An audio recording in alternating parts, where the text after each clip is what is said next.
මහානුභාව සම්පන්න ජලනන්දන පිරිත් දේශනාව. ආනුභාව සම්පන්න ජලනන්දන පිරිත් දේශනාව හත්වරක් සජ්ජායනා කිරීමේ දේශනා කිරීමේ සත්‍ය බලයෙන් තුනුරුවන්ගේ පිහිටෙන් පින්වත් ඔබටත් ඔබේ පවුලේ සියලු දෙනාටමත් බලපාන අපල උපද්‍රව හිරිහැර හිංසා පීඩා ඇස්වහ කටවහ හෝවහ හදිහූනියන් සියල්ල දුරින්ම දුරු වේවා. කායික ශක්තිය මානසික සැනසීම උදා වේවා. කරන කියන සෑම කටයුත්තක්ම සර්වප්‍රකාරයෙන් ඉෂ්ට සිද්ධ වේවා. නිදුක් නිරෝගී සුවපත් භාවය චිරජීවනයේම සැලසේවා. සියලු දෙනාටම සෙතක් ශාන්තියක් යහපතක්ම සිද්ධ වේවා. නමෝ තස් භගවතෝ අරහතෝ සම්මා සම්බුද්දස්ස. නමෝ තස් භගවතෝ අරහතෝ සම්මා සම්බුද්දස්ස. නමෝ තස් භගවතෝ අරහතෝ සම්මා සම්බුද්දස්ස.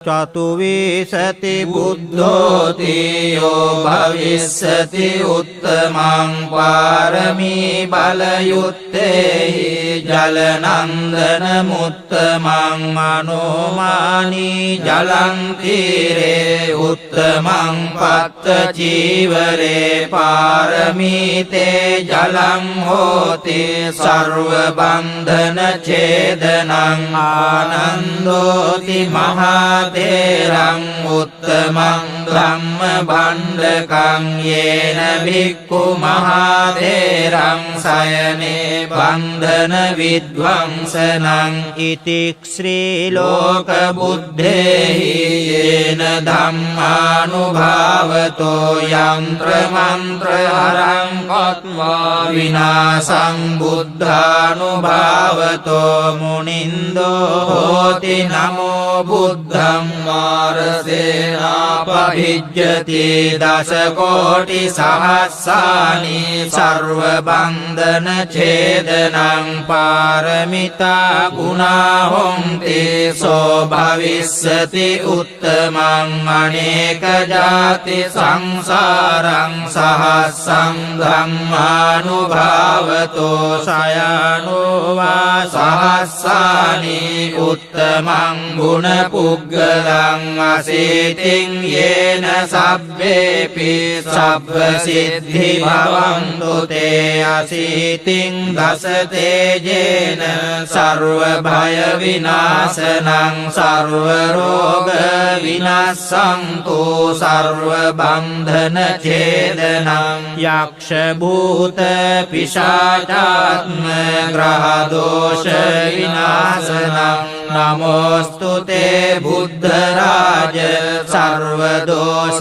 විනාශනං. චතුවිසති බුද්ධෝති යෝ භවිස්සති උත්තමං පාරමී බලයුත්තේහි ජලනන්දන මුත්තමං මනෝමානී ජලං තීරේ උත්තමං පත්ත චීවරේ පාරමීතේ ජලං හෝති සර්ව බන්ධන ඡේදනං ආනන්දෝති මහතේරං උත්තමං ධම්ම භණ්ඩකං යේන භික්ඛු මහතේරං සයනේ බන්ධන විද්වංසනං ඉතික්ඛ්‍රී ලෝක බුද්ධේහි යේන ධම්මානුභාවතෝ යන්ත්‍ර මන්ත්‍ර හරං කତ୍වා විනාසං බුද්ධානුභාවතෝ මුනින්දෝ හෝති නමෝ බුද්ධං මාරසේනාපවිජ්ජති දස කෝටි සහස්සානි සර්ව බන්ධන ඡේදනං පාරමිතා ගුණා හොන්ති සෝ භවිස්සති උත්තමං අනේ අනේක ජාති සංසාරං සහස්සං ධම්මානුභාවතෝ සයනෝ වා සහස්සානි උත්තමං ගුණ පුග්ගලං අසීතින් යේන සබ්බේපි සබ්බ සිද්ධි භවන්තු තේ අසීතින් දස තේජේන සර්ව භය විනාශනං සර්ව රෝග විනාශන්තු සර්ව බන්ධන ඡේදනං යක්ෂ භූත පිශාචාත්ම ග්‍රහ දෝෂ විනාශනං නමෝස්තු තේ බුද්ධ රාජ සර්ව දෝෂ විනාශනං චතුවිසති බුද්ධෝති යෝ භවිස්සති උත්තමං පාරමී බලයුත්තේහි ජලනන්දන මුත්තමං මනෝමානී ජලං තීරේ උත්තමං පත්ත චීවරේ පාරමීතේ ජලං හෝති සර්ව බන්ධන ඡේදනං ආනන්දෝති මහතේරං උත්තමං ධම්ම භණ්ඩකං යේන භික්ඛු මහතේරං සයනේ බන්ධන විද්වංසනං ඉතික්ඛ්‍රී ලෝක බුද්ධේහි යේන ධම්මානුභාවතෝ යන්ත්‍ර මන්ත්‍ර හරං කତ୍වා විනාසං බුද්ධානුභාවතෝ මුනින්දෝ හෝති නමෝ බුද්ධං මාරසේනාපවිජ්ජති දස කෝටි සහස්සානි සර්ව බන්ධන ඡේදනං පාරමිතා ගුණා හොන්ති සෝ භවිස්සති උත්තමං අනේක ජාති සංසාරං සහස්සං ධම්මානුභාවතෝ සයනෝ වා සහස්සානි උත්තමං ගුණ පුග්ගලං අසීතින් යේන සබ්බේපි සබ්බ සිද්ධි භවන්තු තේ අසීතින් දස තේජේන සර්ව භය විනාශනං සර්ව රෝග විනාශන්තු සර්ව බන්ධන ඡේදනං යක්ෂ භූත පිශාචාත්ම ග්‍රහ දෝෂ විනාශනං නමෝස්තු තේ බුද්ධ රාජ සර්ව දෝෂ විනාශනං චතුවිසති බුද්ධෝති යෝ භවිස්සති උත්තමං පාරමී බලයුත්තේහි ජලනන්දන මුත්තමං මනෝමානී ජලං තීරේ උත්තමං පත්ත චීවරේ පාරමීතේ ජලං හෝති සර්ව බන්ධන ඡේදනං ආනන්දෝති මහතේරං උත්තමං ධම්ම භණ්ඩකං යේන භික්ඛු මහතේරං සයනේ බන්ධන විද්වංසනං ඉතික්ඛ්‍රී ලෝක බුද්ධේහි යේන ධම්මානුභාවතෝ යන්ත්‍ර මන්ත්‍ර හරං කତ୍වා විනාසං බුද්ධානුභාවතෝ මුනින්දෝ හෝති නමෝ බුද්ධං මාරසේනාපවිජ්ජති දස කෝටි සහස්සානි සර්ව බන්ධන ඡේදනං පාරමිතා ගුණා හොන්ති සෝ භවිස්සති උත්තමං අනේක ජාති සංසාරං සහස්සං ධම්මානුභාවතෝ සයනෝ වා සහස්සානි උත්තමං ගුණ පුග්ගලං අසීතින් යේන සබ්බේපි සබ්බ සිද්ධි භවන්තු තේ අසීතින් දස තේජේන සර්ව භය විනාශනං සර්ව රෝග විනාශන්තු සර්ව බන්ධන ඡේදනං යක්ෂ භූත පිශාචාත්ම ග්‍රහ දෝෂ විනාශනං නමෝස්තු තේ බුද්ධරාජ සර්වදෝෂ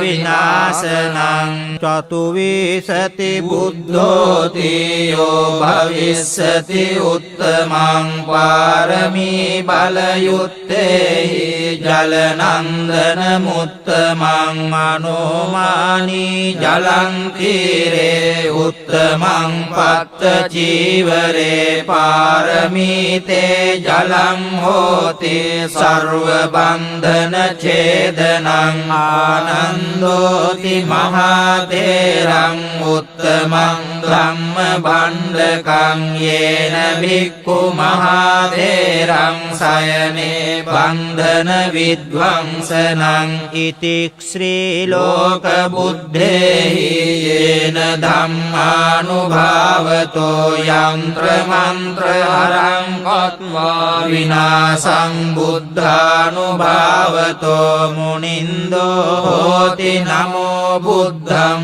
මාරසේනාපහිජ්ජති දස කෝටි සහස්සානි සර්ව බන්ධන ඡේදනං පාරමිතා ගුණා හොන්ති සෝ භවිස්සති උත්තමං අනේක ජාති සංසාරං සහස්සං ධම්මානුභාවතෝ සයනෝ වා සහස්සානි උත්තමං ගුණ පුග්ගලං අසීතින් යේන සබ්බේපි සබ්බ සිද්ධි භවන්තු තේ අසීතින් දස තේජේන සර්ව භය විනාශනං සර්ව රෝග විනාශන්තු සර්ව බන්ධන ඡේදනං යක්ෂ භූත පිශාචාත්ම ග්‍රහ දෝෂ විනාශනං නමෝස්තු තේ බුද්ධරාජ සර්ව දෝෂ විනාශනං චතුවිසති බුද්ධෝති යෝ භවිස්සති උත්තමං පාරමී බලයුත්තේහි ජලනන්දන මුත්තමං මනෝමානී ජලං තීරේ උත්තමං පත්ත චීවරේ පාරමීතේ ජලං හෝති සර්ව බන්ධන ඡේදනං ආනන්දෝති මහතේරං උත්තමං ධම්ම භණ්ඩකං යේන භික්ඛු මහතේරං සයනේ බන්ධන විද්වංසනං ඉතික්ඛ්‍රී ලෝක බුද්ධේහි යේන ධම්මානුභාවතෝ යන්ත්‍ර මන්ත්‍ර හරං කତ୍වා විනාසං බුද්ධානුභාවතෝ මුනින්දෝ හෝති නමෝ බුද්ධං